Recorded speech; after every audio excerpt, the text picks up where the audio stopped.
Muy buenos días, el tema de hoy es tradición. Vamos al libro de Marcos, capítulo 12, versos 30 al 31. Y amarás al Señor tu Dios con todo tu corazón y con toda tu alma y con toda tu mente y con todas tus fuerzas. Este es el principal mandamiento y el segundo es semejante. Amarás a tu prójimo como a ti mismo. No hay otro mandamiento mayor que estos.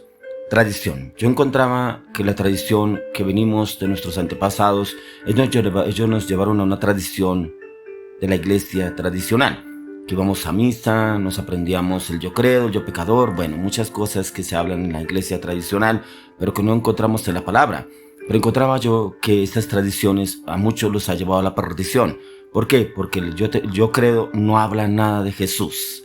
El Dios te salve no habla nada de Jesús. Entonces cuando vamos a la luz de la palabra, el mismo Señor Jesús dijo, y amarás al Señor tu Dios con todo tu corazón, con toda tu alma, y lo amarás por encima de todo. O sea, el Señor que me manda a mí, que yo lo ame a Él por encima de toda tradición, aún por encima de mis seres queridos, por encima de mi esposa, de mis hijos, de mi familia, de todo lo que yo anhelo y deseo. Es amarlo a Él, o sea, es darle el primer lugar a Él. Cuando usted y yo cumplimos con los mandamientos del Señor, dejamos una tradición. Y esa tradición es la que precisamente yo he ido a hablar con personas que vienen de una tradición de la iglesia tradicional en la cual viven arraigados, pero me enseñaron y yo sé que Dios está ahí. Sí, pero si usted no va a la luz de la palabra, ¿cómo va a conocer a Jesús? ¿Cómo va a conocer a Jesús a través de un catecismo? ¿Cómo va a conocer a Jesús a través de un yo creo? Bueno, esos libros que ellos escribieron. No lo va a conocer. Pero para que usted salga de esa tradición, usted tiene que tener un encuentro con Jesús. Pero lo mejor aún, usted tiene que anhelarlo de todo corazón. Y usted pedirle al Espíritu Santo, llévame, Señor, a conocer a Jesús, a tener un encuentro personal con Jesús, ya que encontramos que el Señor Jesús vino a hablar sobre el reino. Él vino a hablar del reino a esta tierra, del reino del Padre. Vino y lo encontramos en los 4 evangelios, y cada vez que usted y yo leemos los 4 evangelios, encontramos las riquezas de las bendiciones que el Señor trajo hacia nuestras vidas. Pero hay veces nos regimos por lo que nos dicen en la iglesia, nos regimos por lo que nos enseñan, nos regimos por lo que nos hablan, nos regimos de tradiciones, pero no vamos realmente a conocerlo a Él. Y es importante que usted y yo entremos a conocer a Jesús.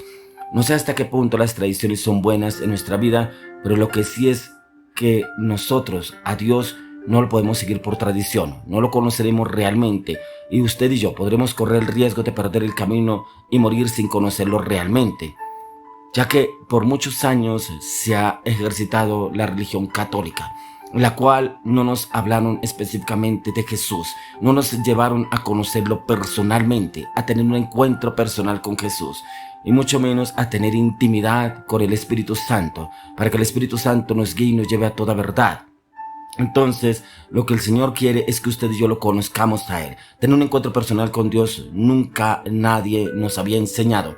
Pero cuando venimos a conocerlo a la luz de la palabra, yo lo pude conocer a través de la luz de la palabra. Sí, me lo explicaron en la iglesia cristiana, me lo explicaron, pero solamente usted y yo lo podemos conocer cuando tenemos un encuentro personal con Jesús. Porque yo he visto o he escuchado personas que van a un encuentro en la iglesia, un encuentro de 3 días, ese encuentro es fuera de Bogotá, bueno, fuera del lugar donde se reúnen, y la persona llega totalmente cambiada, espectacular, ese encuentro de un encuentro con Jesús, súper sobrenatural, excelente, la persona se siente totalmente diferente. ¿Y cuánto le dura? ¿15 días? ¿Un mes? ¿Por qué usted y yo necesitamos tener un policía encima para poder depender del Señor Jesús?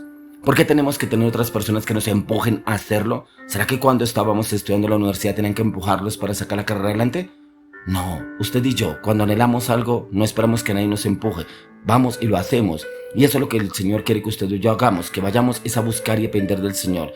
Y lo que el Señor quiere es que usted y yo dejemos esa tradición, ya que sin embargo esa tradición ha venido de generaciones en generaciones, y es tiempo de romper con toda tradición.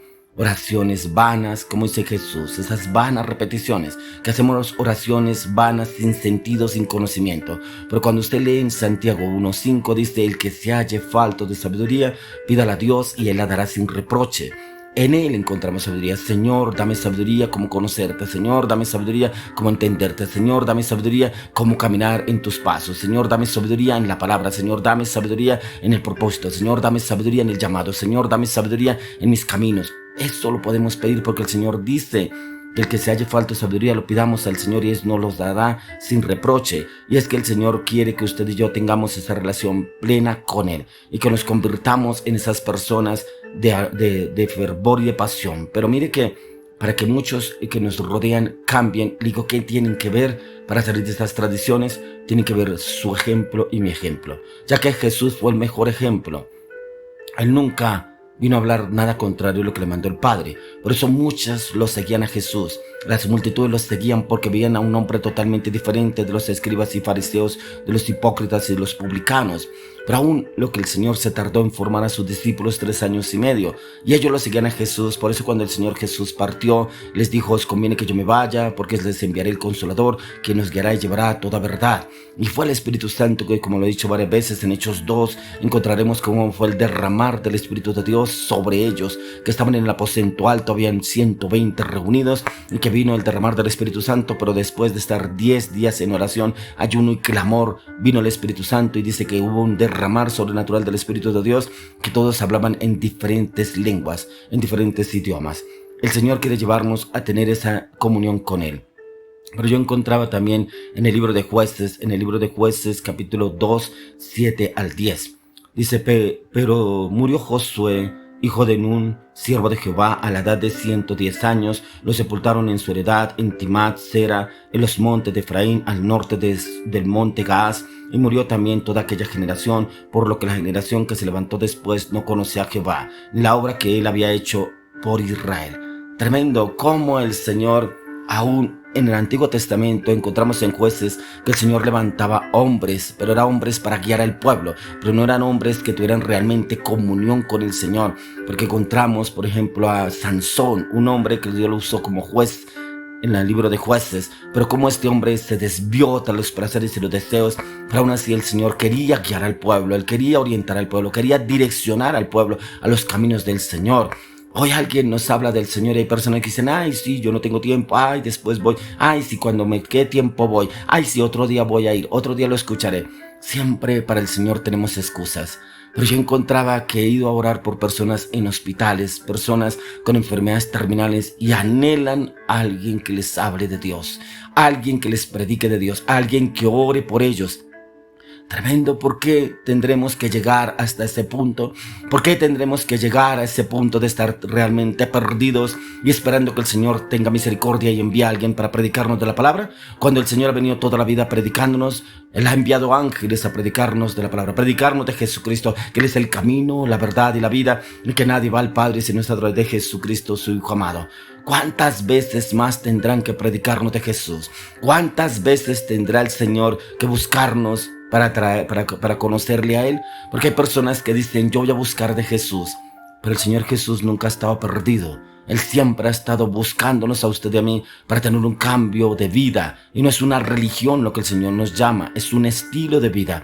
El poder tener esa comunión a diario con Jesús, el poderlo conocer en intimidad, el poder hablar con Él, el poder tener esa revelación de la cruz del Calvario, el poder conocer el poder de la sangre de Cristo, el poder conocer y sumergirnos en sus ríos de agua viva, el poder entrar en esa dimensión del poder del Espíritu de Dios y entrar y conocer a nuestro Señor Jesucristo, que así como Él lo hizo en la antigüedad con sus discípulos, aún con todas las multitudes que lo seguían, quiere hacerlo con usted y conmigo. Hoy lo quiero invitar a que usted realmente ya no siga en una tradición. Una tradición, voy, como decía una persona, voy cumplidamente los domingos a la reunión, voy cumplidamente los sábados a las intercesiones. Venga, en la casa que hace, ora, ayuna entre semana, lee la palabra. ¿A quién cree agradarle? ¿Al hombre? Hay personas que piensan que porque le agradan al hombre le agradan a Dios. No, porque el Señor nunca nos va a preguntar si usted y yo le agradamos al hombre. Nos va a preguntar si le agradamos primeramente a Dios. Hoy yo le pido al Señor que usted y yo salgamos de todo tipo de tradición y que podamos entrar en la dimensión del poder del Espíritu de Dios y poder tener un encuentro genuino, real con nuestro Señor Jesucristo, y que todos vean un cambio radical en nuestras vidas a partir de hoy. Oro, Dios, y lo pido en el nombre de Jesús. Amén y amén.